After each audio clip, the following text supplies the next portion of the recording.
ഏതൊരു കാലഘട്ടത്തിലും സാധാരണക്കാരൻ്റെ ശബ്ദമാകാൻ, ശബ്ദമില്ലാത്തവൻ്റെ ചോദ്യങ്ങളാകാൻ ധൈര്യം കാണിച്ചത് മാധ്യമപ്രവർത്തകർ മാത്രമാണ്. അതുകൊണ്ടായിരിക്കാം ഫാസിസ്റ്റ് ഭരണകൂടങ്ങളും ഏകാധിപത്യം അടക്കി വാണിരുന്ന നേതാക്കളുമെല്ലാം പത്രങ്ങളെയും മാധ്യമപ്രവർത്തകരെയും ഭയന്നിരുന്നത്. പങ്കെടുത്ത 3 ഇനങ്ങളിലും എ ഗ്രേഡ്.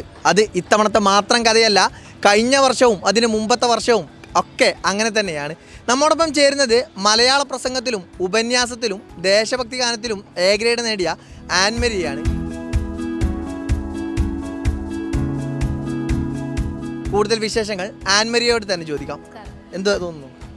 നല്ല സന്തോഷം തോന്നുന്നു. കാരണം എൻ്റെ ലാസ്റ്റ് കലോത്സവമാണ്. അപ്പോൾ 3 ഐറ്റത്തിൽ പങ്കെടുക്കാൻ പറ്റി, എ ഗ്രേഡ് കിട്ടി എന്നുള്ളത്. അത് ലാസ്റ്റ് കലോത്സവമാണെന്നുള്ള സങ്കടം ഉണ്ടോ?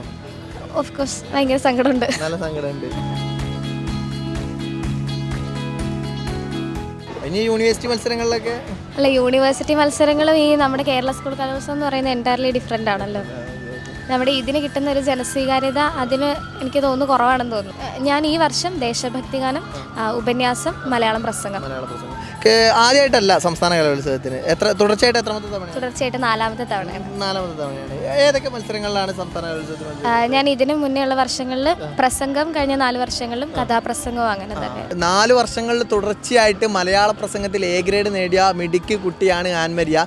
അതോടൊപ്പം ഒരു പുസ്തകത്തിന്റെ രചയിതാവാണ്. പുസ്തകത്തിന്റെ പേര് പ്രസംഗത്തിന്റെ ഏറ്റവും തുടക്കത്തിൽ നമ്മൾ ഉപയോഗിക്കുന്ന മാന്യ സദസ്സിന് വന്ദനം എന്നാണ് പുസ്തകത്തിന്റെ പേര്. അതിൽ ഏകദേശം എൻ്റെ ലേഖനങ്ങളും കുറച്ച് പ്രസംഗങ്ങളുമാണ് അതിൽ ഉൾക്കൊള്ളിച്ചിരിക്കുന്നത്. വ്യത്യസ്ത മേഖലകളിലുള്ള വ്യത്യസ്ത വിഷയങ്ങളെ പറ്റിയിട്ടുള്ള പ്രസംഗങ്ങളാണ്. പിന്നെ അത് എനിക്ക് തോന്നുന്നു ഒരുപാട് പ്രസംഗിക്കുന്ന കുട്ടികൾ ഒരുപാട് മേടിച്ചുകൊണ്ട് പോകുന്നുണ്ട്. അവരത് നല്ല അഭിപ്രായം പറയുന്നത്. പിന്നെ അത് മാത്രമല്ല, കഴിഞ്ഞ ആഴ്ചയാണ് ഉജ്ജ്വലബാല്യം പുരസ്കാരം കൂടി ആൻമരിയെ തേടിയെത്തിയിട്ടുള്ളത്.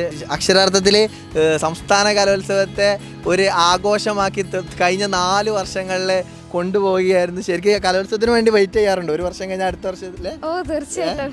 ഓരോ കലോത്സവം കഴിയുമ്പോൾ അടുത്ത കലോത്സവം. അതെ അതെ അതെ. നമ്മുടെ ആ കിട്ടുന്ന ട്രോഫികളൊക്കെ എടുത്ത് വെച്ചിട്ട് ഇങ്ങനെ നോക്കാറുണ്ട്. ഓ ഇനിയിപ്പോൾ ഒരു വർഷം കൊല്ലമായിരുന്നു, അടുത്ത വർഷം തിരുവനന്തപുരം, അതിന് മുന്നത്തെ വർഷം കോഴിക്കോട്, ഇനി അടുത്ത വർഷം തൃശ്ശൂരിൻ്റെയും കൂടി ഒരു ട്രോഫി ഉണ്ടായിരുന്നെങ്കിൽ എന്നിങ്ങനെ ഞാൻ ആഗ്രഹിച്ചിരുന്നു. ഇപ്പം അത് 3 ട്രോഫിയായി.